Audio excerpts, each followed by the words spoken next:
Harish academy అందిస్తుంది అన్ని online కోర్సులపై summer special discount offers. Group 1, 2, 3 SI and JL, DL full course ఏదైనా ₹499 మరియు ₹999 మాత్రమే. వాలిడిటీ 6 నెలలు మరియు 1 సంవత్సరం. Vijay Kumar sir Indian economy single course ₹499 మాత్రమే. వాలిడిటీ 1 సంవత్సరం. ఈ ఆఫర్ మే 23 నుండి మే 26 వరకు మాత్రమే. సులభంగా జాబ్ సాధించే విధంగా లెజెండరీ ఫ్యాకల్టీచే రూపొందించబడిన స్టాండర్డ్ ఆన్లైన్ క్లాసెస్. మరెందుకు ఆలస్యం? వెంటనే హరీష్ అకాడమీ యాప్ ని డౌన్లోడ్ చేసుకోండి, విజయం సాధించండి. Harish the best academy. Phone number 8341116915.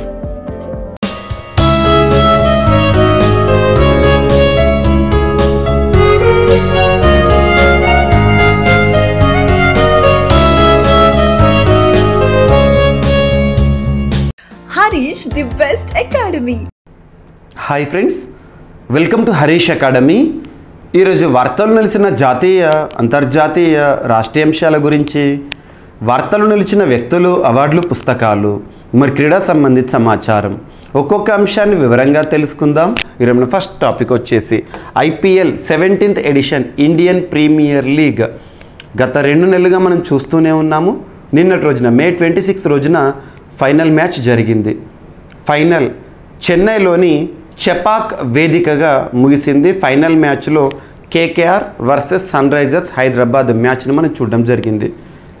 ముందు బ్యాటింగ్ చేసిన సన్ రైజర్స్ హైదరాబాద్ 114 టార్గెట్ని KKR ముందుంచింది. KKR సునాయాసంగా ఈజీగా ఈ టార్గెట్ని ఛేదించడం జరిగింది. మూడవసారి IPL హిస్టరీలో టైటిల్ని గెలుపొందుతూ KKR రికార్డు సృష్టించింది. ఇప్పటి వరకు IPL హిస్టరీలో అత్యధిక టైటిళ్లు గెలిచిన జట్లుగా 2 జట్లు ఉన్నాయి. Chennai super kings, Mumbai Indians 5 టైటిల్ను గెలుపొందినాయి. ఇక 3వ స్థానంలో 3 సార్లు టైటిల్ గెలుపొంది KKR కోల్కతా నైట్ రైడర్స్ ఈరోజు 3rd పొజిషన్లో ఉందని చెప్పొచ్చు. ఎందుకు 3rd పొజిషన్ అంటే హైయెస్ట్ టైటిల్స్ అనేవి ఇప్పటి వరకు Chennai super kings, Mumbai Indians, ఆ తర్వాత KKR. సో ఇక్కడ అబ్జర్వ్ చేస్తే ఇప్పటి వరకు IPL హిస్టరీలో ఎవరెవరు టైటిల్ని గెలుపొందారని చెప్పేసి ఒక్కసారి జస్ట్ చూడండి. మొట్టమొదటి సీజన్ IPL ఫస్ట్ సీజన్ ఎప్పుడు ప్రారంభమైంది అంటే 2008. ఇప్పుడు జరిగిన సీజన్ ఎన్నవది 17th ఎడిషన్. గుర్తుంచుకోండి. అప్పుడు రాజస్థాన్ రాయల్స్ షేన్ వాన్ క్యాప్టెన్సీలో గెలుపొందడం జరిగింది.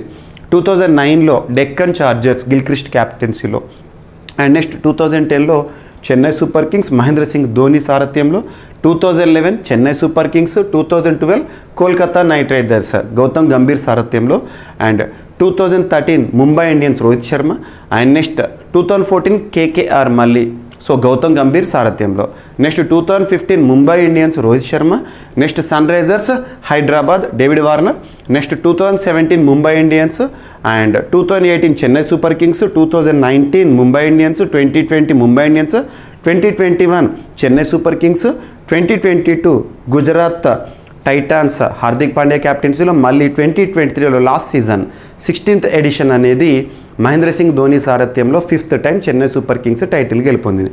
ఇప్పుడు 17th ఎడిషన్లో శ్రేయస్ అయ్యర్ క్యాప్టెన్సీలో KKR టైటిల్ని గెలుపొందడం జరిగింది. గుర్తుపెట్టుకోండి, ఓకేనా. జస్ట్ ఇక్కడ మీకు కరెంట్ అఫైర్స్ పాయింట్ ఆఫ్ వ్యూలో IPL సంబంధించిన సమాచారాన్ని ఇచ్చాను.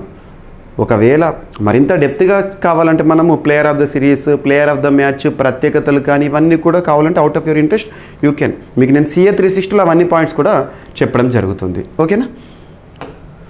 Next Deepa Karmakar Indian athlete ఇటీవల ఒక చరిత్ర సృష్టించింది. మొట్టమొదటి భారతీయురాలిగా చరిత్ర సృష్టిస్తూ వార్తల్లోకి వచ్చింది. ఇటీవల ఉజ్బెకిస్తాన్లోని తష్కెంట్ వేదికగా ముగిసిన ఏషియన్ ఛాంపియన్షిప్లో గోల్డ్ మెడల్ని సాధించడం ద్వారా భారతదేశంలోనే మొట్టమొదటిసారి ఈ ఈవెంట్లో ఏషియన్ ఛాంపియన్షిప్లో స్వర్ణ పతకాన్ని గెలుపొందుతూ చరిత్రను సృష్టించింది. So Deepa Karmakar script history by clinching India's first ever gold medal at Asian championship. ఎక్కడ జరిగింది? ఏదైనా క్రీడలు జరిగాయి అంటే, మెయిన్ ఈవెంట్ జరిగినాయి అంటే అది ఎక్కడ జరిగిందో చూడాలి. So Tashkent Uzbekistan. The 30-year-old Olympian registers an average score of 13.566 in women's pole vault. So మొట్టమొదటిసారి ఒక ఇండియన్ జిమ్నాస్ట్ ఏషియన్ ఛాంపియన్షిప్లో మెడల్ గెలుపొందడం గుర్తుంచుకోండి. అండ్ మరొక పర్సన్ మనోజ్ పాండే గారు, ఆర్మీ చీఫ్. మనకు త్రివిధ దళాలు ఏవైతే ఉంటాయో, త్రివిధ దళాలు ఆర్మీ, ఎయిర్ ఫోర్స్, నేవీ, వీళ్ళ చీఫ్ల పేర్లు ఖచ్చితంగా గుర్తుంచుకోండి. ఎయిర్ ఫోర్స్ అంటే చౌదరి గారు.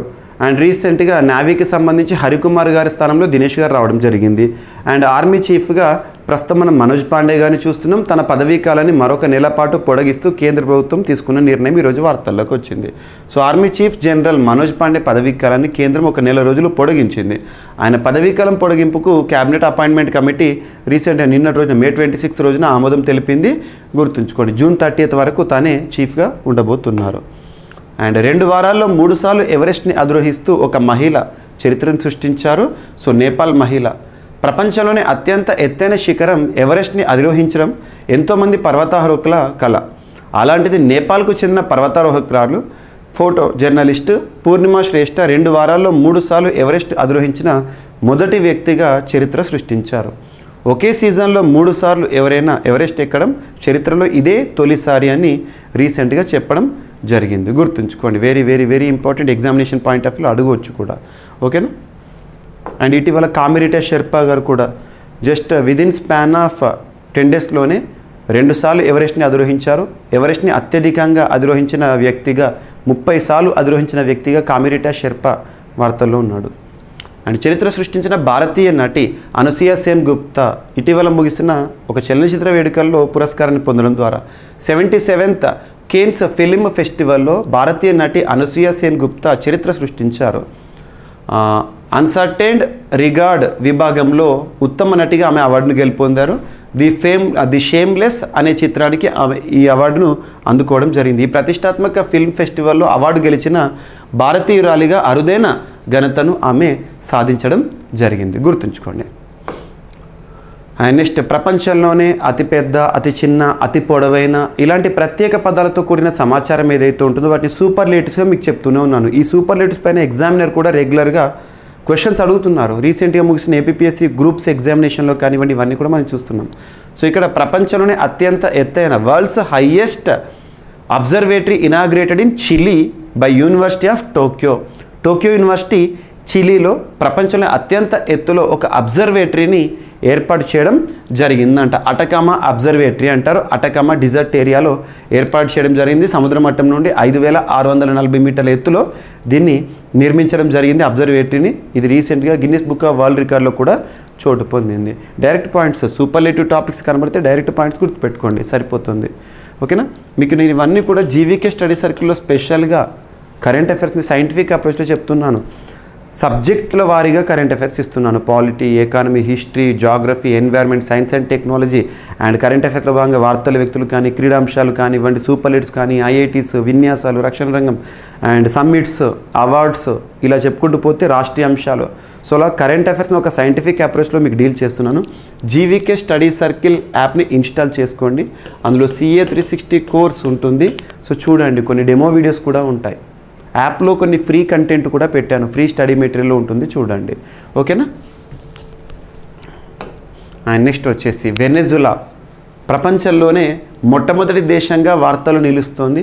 ఎలా అంటే టు లూజ్ ఆల్ ఇట్స్ గ్లాషియర్స్, మంచు ప్రాంతాలు మొత్తం కూడా కరిగిపోవడం ద్వారా. సో అక్కడ చూస్తే మనం క్లైమేట్ క్రైసిస్ని అబ్జర్వ్ చేయొచ్చు. ప్రస్తుతం ప్రపంచంలో ఎలా ఉంది అంటే వాతావరణ మార్పు కారణంగా గ్లాషియర్స్ ఏవైతుంటే పెద్ద పెద్ద మంచు గడ్డలు కానీ, మంచు ఖండాలు కానీ కరిగిపోతున్నాయి. సముద్ర మట్టం పెరిగిపోతుంది. దీని ద్వారా కొన్ని దివి దేశాలు నీటి మట్టం అయిపోతున్నాయి. అలా తువాలు ప్రపంచంలో మొట్టమొదటి డిజిటల్ కంట్రీగా రీసెంట్గా వార్తల్లోకి వచ్చింది. కొన్ని దివి దేశాలు మునిగిపోతున్నాయి. కొన్ని దేశాలు రాజధాని మారుస్తున్నాయి. ఇండోనేషియా రాజధాని జకర్తా నుండి నుసంతరాకి షిఫ్టింగ్ అనేవి, ఇవన్నీ మనం చూస్తున్నాం. సో ఇక్కడ వెనిజులా గురించి గుర్తుంచుకోండి. Venezuela has likely to become the first nation to lose all its glaciers, marking a poignant environmental milestone. అంటే ఏంటి, క్లైమేట్ క్రైసిస్ని హైలైట్ చేయడం జరుగుతుంది. దీని ద్వారా అన్నీ కూడా గ్లాషియర్స్ అంటే మంచు కరిగిపోవడం అనేది మొత్తం కరిగిపోతుందంట ఆ దేశంలో. ఓకేనా. విపత్తు సంబంధిత అంశం. And food safety standards authority of India రెగ్యులర్గా వార్తల్లోకి వస్తుంది. Ministry of health and family welfare పరిధిలో పనిచేసే ఒక సంస్థ. FSSAI ఇచ్చిన ఒక గైడ్లైన్స్, తల్లిపాలను వాణిజ్యపరంగా విక్రయించకండి అని చెప్పేసి, తల్లిపాలు విక్రయిస్తే కఠిన చర్యలు తీసుకోండి అని చెప్పేసి కేంద్రానికి సిఫార్సు చేశారు.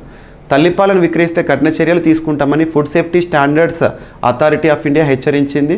FSS 2006 చట్టం ప్రకారం తల్లిపాలను విక్రయించడానికి అనుమతి లేదని, వాటిని ఉపయోగించి చేస్తున్న వ్యాపార కార్యకలాపాలను వెంటనే నిలిపివేయాలని ఆదేశించింది. తల్లిపాలను ప్రాసెస్ చేసి విక్రయించేందుకు యత్నించే వ్యాపారులకు లైసెన్సులు జారీ చేయదని కేంద్ర రాష్ట్ర ప్రభుత్వాలకు కూడా సూచించింది. పాలిచ్చే తల్లుల నుంచి పాలను సేకరించి ఎటువంటి లాభాపేక్ష లేకుండా ప్రభుత్వం పాల బ్యాంకులో నిర్వహిస్తుంది ఆల్రెడీ. సో వాటిని చూడొచ్చు, కానీ వాణిజ్యపరంగా విక్రయించడం మాత్రం ఇది నేరము అని చెప్పేసి ఒక ఆదేశాలు ఇస్తూ వార్తల్లోకి వచ్చింది. అండ్ నెక్స్ట్, మహిళల కోసం తెలంగాణ రాష్ట్ర ప్రభుత్వం రీసెంట్గా రిలీజ్ చేసిన టీసేఫ్ మరొకసారి వార్తల్లోకి వచ్చింది. సో మహిళలు ఒంటరిగా దూర ప్రాంతాలకు క్యాబ్లు, ఆటోల్లో వెళ్లేందుకు భయపడుతుంటారు. క్యాబ్ డ్రైవర్ లేదా తోటి ప్రయాణికులు ఎక్కడ అఘాయిత్యానికి పాల్పడతారో అనే భయంతో ఒంటరిగా వెళ్లేందుకు ఆలోచిస్తుంటారు. అందుకే అతివల భద్రత కోసం తెలంగాణ ప్రభుత్వం తీసుకొచ్చిన ఒక యాప్ టీసేఫ్, గుర్తుంచుకోండి. అండ్ రీసెంట్గా లార్జెస్ట్ ఎవర్ సూపర్ కంప్యూటర్ అనేది వార్తల్లోకి వచ్చింది. So Elon Musk plans largest ever super computer for artificial intelligence startups report రీసెంట్గా చెప్పడం జరిగింది. Billionaire tech mogul Elon Musk has told investors he plans to build super computer dubbed gigafactory of compute. ఒక ప్రపంచంలో అత్యంత వేగవంతమైన super కంప్యూటర్ని launch చేయబోతున్నాను అని చెప్పేసి 2025 వరకల్లా ఆపరేషనల్గా తీసుకొస్తానని చెప్పేసి ఎలాన్ మస్క్ ఇచ్చిన ఒక సందేశం వార్తల్లోకి రావడం జరిగింది. ప్రస్తుతం ప్రపంచాన్ని నడిపిస్తోంది ఆర్టిఫిషియల్ ఇంటెలిజెన్స్. సో అందులో భాగంగా మనం ప్రపంచంలో మొట్టమొదటిసారి యూరోపియన్ యూనియన్ ఆర్టిఫిషియల్ ఇంటెలిజెన్స్ని రెగ్యులేట్ చేయడానికి తీసుకొచ్చిన చట్టం కానివ్వండి, ఇటువంటివన్నీ మనం చూస్తున్నాం. బ్లెచ్లీ డిక్లరేషన్ కానివ్వండి, ఇవి నిన్నటి రోజు దూరదర్శన్ వారు AI యాంకర్స్ని రిలీజ్ చేయడం జరిగింది. ఇటువంటివి అన్ని లింక్ చేసుకోండి. సో ఇవి ఫ్రెండ్స్ ఈరోజు వార్తలు నిలిచిన అంశాలు. ఒకసారి ర్యాపిడ్గా చూస్తే 17th సీజన్ ఆఫ్ IPL విజేతగా Kolkata knight riders. And Deepa Karmakar మొట్టమొదటి భారతీయ జిమ్నాస్ట్గా చరిత్ర సృష్టించింది. అండ్ మనోజ్ పాండే గారి పదవీకాలం పొడిగింపు అనే అంశము. నెక్స్ట్, 2 వారాల్లో 3 సార్లు ఎవరెస్ట్ని అధిరోహిస్తూ చరిత్ర సృష్టించిన నేపాలీ మహిళ పూర్ణిమ శ్రేష్ఠ. అండ్ చరిత్ర సృష్టించిన భారతీయ నటి కేన్స్ ఫిల్మ్ ఫెస్టివల్లో పురస్కారాన్ని గెలుపొందుతూ అనసూయ సేన్ గుప్తా వార్తలోకి వచ్చారు. అండ్ ప్రపంచంలో అత్యంత ఎత్తైన అబ్జర్వేటరీ చిలీలో ఆవిష్కృతమైంది. టోక్యో యూనివర్సిటీ వారు నిర్మించారు. And Venezuela has become the first nation to all its glaciers lose. So తల్లిపాలు విక్రయిస్తే, వాణిజ్యపరంగా విక్రయిస్తే కఠిన చర్యలు తీసుకుంటామని food safety standards authority of India వారి ఆదేశాలు. అండ్ టీసేఫ్ తెలంగాణ రాష్ట్ర ప్రభుత్వానికి సంబంధించిన ఒక యాప్. అండ్ AI స్టార్టప్స్ కోసం ఉపయుక్తంగా ఉండే ప్రపంచంలో అతిపెద్ద సూపర్ కంప్యూటర్ని ఆవిష్కరిస్తామని చెప్పేసి ఎలాన్ మస్క్ టెస్లా కార్ల కంపెనీ మరియు SpaceX అధినేత చెప్పడం జరిగింది. సో ఇవి ఫ్రెండ్స్ ఈరోజు వార్తలు నిలిచిన అంశాలు. మిస్లేనియస్ అంశాలను మిగిలిపోతే రేపటి క్లాస్లో జోడించి మరొకసారి నేర్చుకుందాం. రేపు కలుద్దాం. Thank you.